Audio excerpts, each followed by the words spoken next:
ఉదాహరణ అని చెప్పి కూడా నేను మీకు తెలియజేసుకుంటున్నాను. అందుకని అధ్యక్ష, ఇక్కడ కూడా అందరికీ అప్పీల్ చేస్తున్న దాతలందరికీ, మీ దగ్గరలో ఉండే అన్నా క్యాంటీన్కి ఒక రోజున మీరు పుట్టినరోజు కానీ, మీ ఇంట్లో మంచి కార్యక్రమం చేసే సమయంలో కానీ, మీ కుటుంబ సభ్యుల్ని గుర్తుంచుకునే కార్యక్రమం చేసే సందర్భంలో కానీ ఒక 10 మందికి భోజనం పెట్టాలంటే అన్నా క్యాంటీన్ ఉపయోగించుకోండి. అన్ని దానాల కంటే అన్నదానం పవిత్రమైనది. ఈ కార్యక్రమానికి నాంది పలికి డబ్బులు పెరగడానికి ప్రభుత్వానికి కష్టం కాదు అధ్యక్ష.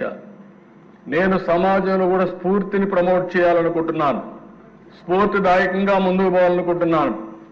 మొన్న విజయవాడలో వరదలు వస్తే అధ్యక్ష, ఆ రోజు ఎన్డీఏ ప్రభుత్వం పనిచేసిన విధానానికి ప్రజలు మెచ్చి మేము కూడా ఈ మంచి కార్యక్రమంలో భాగస్వాములు కావాలని దగ్గర సీఎం రిలీఫ్ కి 500 కోట్ల రూపాయలు ఇచ్చారంటే అది ప్రభుత్వం విశ్వసనీయత. ₹1 ఇస్తే అది ప్రజలకు చేరుతుంది, న్యాయం జరుగుతుందనే విశ్వాసంతోనే ముందుకు వచ్చారు. అది చూసినప్పుడు మాలో కూడా ఇంకా పట్టుదల పెరుగుతా ఉంది, ఇంకా బాగా చేయాలని ఆలోచన వస్తా ఉందని చెప్పి కూడా నేను మీకు తెలియజేసుకుంటున్నాను. ఇది అయిన తర్వాత దిశ ఏదైతే ఎన్నికల మేనిఫెస్టోలో చెప్పామో ఆడబిడ్డలకు దీపం 2. ఈరోజు ఒక విధంగా ఆలోచిస్తే చరిత్ర దిశ సమైక్య ఆంధ్రప్రదేశ్ దీపం కార్యక్రమం నేనే పెట్టా. ఆ రోజు దేశంలో ఎవ్వరూ కూడా ఆలోచించినప్పుడు మా తల్లి కష్టాలు నేను ఒకసారి ఆలోచించుకుని ఎవరైతే ఆడబిడ్డలు ఉన్నారో ఏ ఆడబిడ్డకు అలాంటి కష్టం రాకూడదనే ఉద్దేశంతో ఆ రోజు దీపం ప్రవేశపెట్టాం.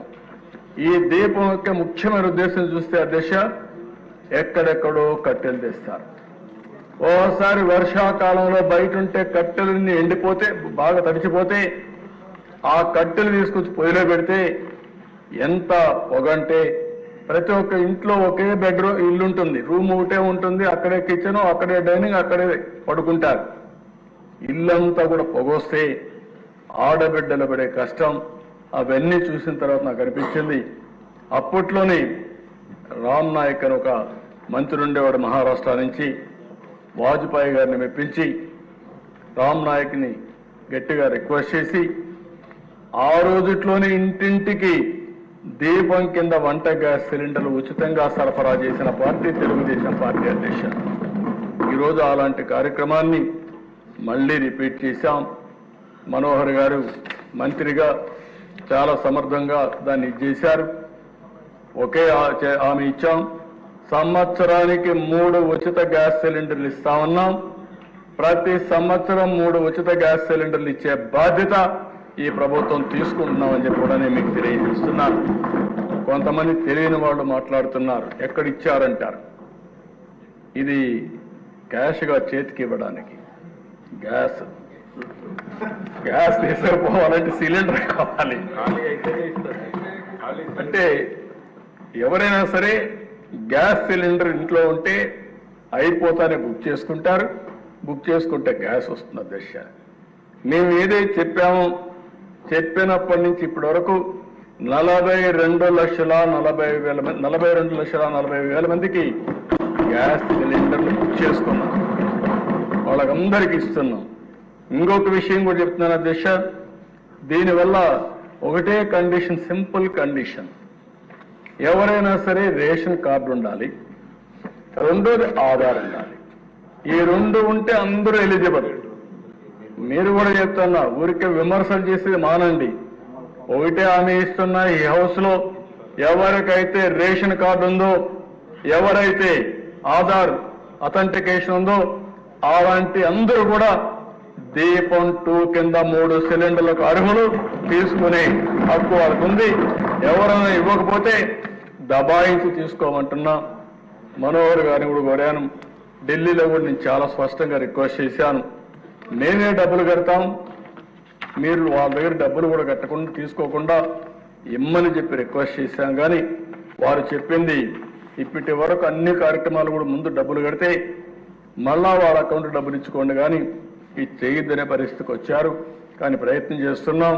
కానీ ఈరోజు ఎవరైనా ఇది కట్టిన ఆర్డర్ బుక్ చేసుకున్న తర్వాత 48 గంటల్లో వాళ్ళ అకౌంట్లో డబ్బులు వేసే బాధ్యత ఈ ప్రభుత్వం తీసుకుంటాం. ఎస్క్రో అకౌంట్ కూడా ఓపెన్ చేశామని చెప్పి నేను మీకు తెలియజేస్తున్నాను.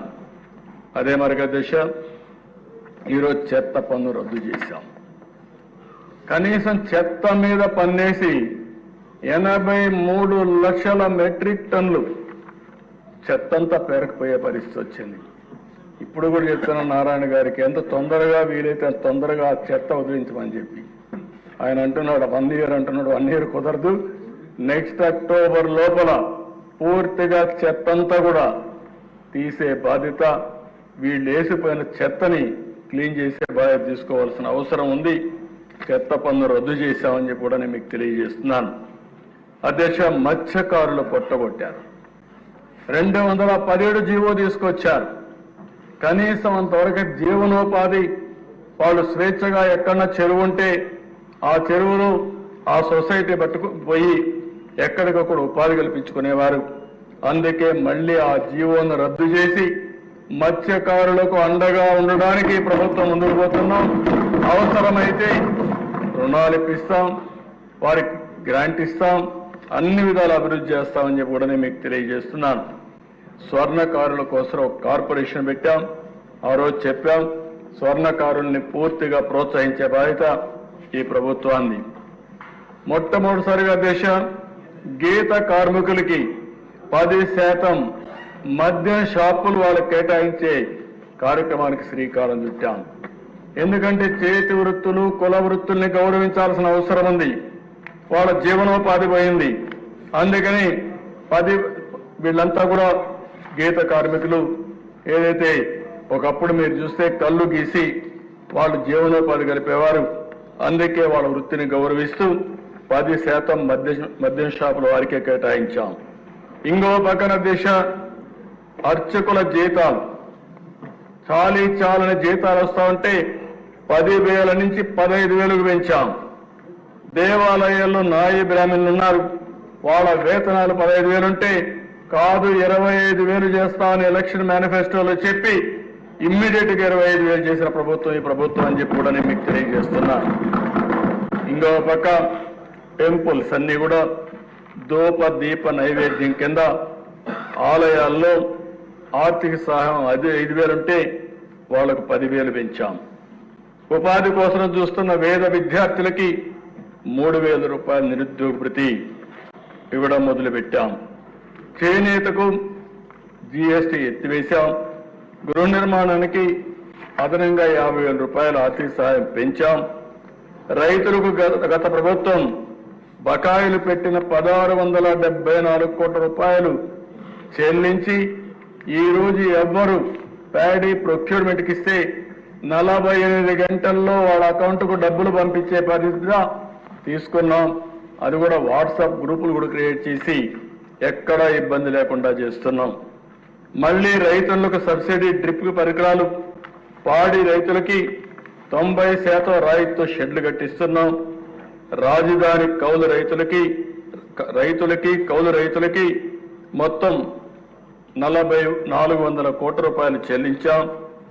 ఏ మాట అయితే చెప్పామో గృహ నిర్మాణానికి గ్రామాల్లో 3 సెంట్లు, పట్టణాల్లో 2 సెంట్లు ఇచ్చే కార్యక్రమానికి శ్రీకారం చుట్టాం.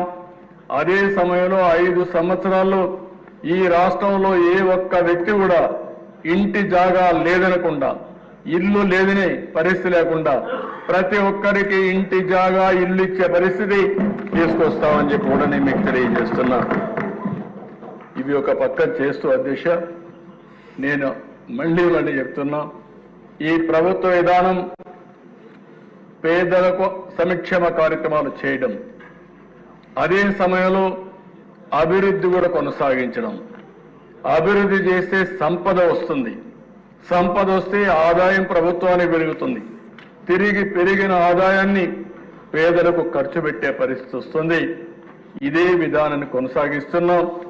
అందుకే మేము ఎన్నికల మేనిఫెస్టోలో చెప్పిన ప్రతి ఒక్క విషయానికి కట్టుబడి ఉంటాం, న్యాయం చేస్తామని చెప్పి కూడా నేను మీకు తెలియజేస్తున్నా. ఇంకో పక్క అభివృద్ధి వైపు వచ్చిన ప్రదేశ ఆ రోజు మీరు చూస్తే అమరావతి కానీ పూర్తయి ఉంటే మనకు ఒక నగరం వచ్చేది. ఒక నగరం వస్తే ఆర్థిక అభివృద్ధికి కేంద్రంగా ఉండేది. దీనివల్ల ప్రభుత్వానికి ఆదాయం పెరిగేది. దేశంలో ఎక్కడ చూసినా పట్టణాల్లో ఎక్కువ జనాభా ఉంటారు. అదే మాదిరిగా ఆదాయం కూడా ఎక్కువ వస్తుంది. దీనివల్ల ప్రభుత్వానికి కూడా ఎక్కువ ఆదాయం వచ్చే పరిస్థితి వచ్చింది. కానీ సౌత్ ఇండియాలోనే కాకుండా భారతదేశంలో చూస్తే పట్టణ జనాభా తక్కువ ఉండే రాష్ట్రం ఆంధ్రప్రదేశ్ రాష్ట్రం అధ్యక్ష.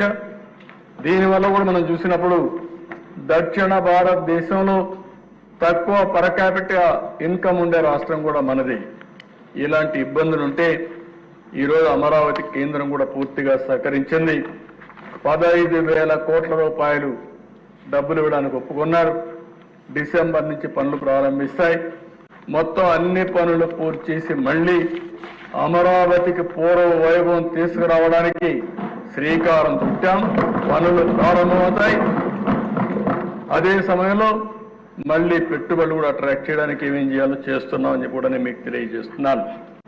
నిన్నే చెప్పాను అధ్యక్ష, పోలవరం ఒక గేమ్ చేంజర్.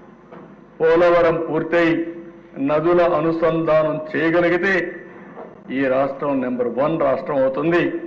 పనులకు శ్రీకారం చుడుతున్నాం. ఈ రోజు కూడా ఎక్స్పర్ట్స్ కమిటీ కొన్ని సూచనలు ఇచ్చింది. అవి కూడా తీసుకుంటాం. పగడ్బందీ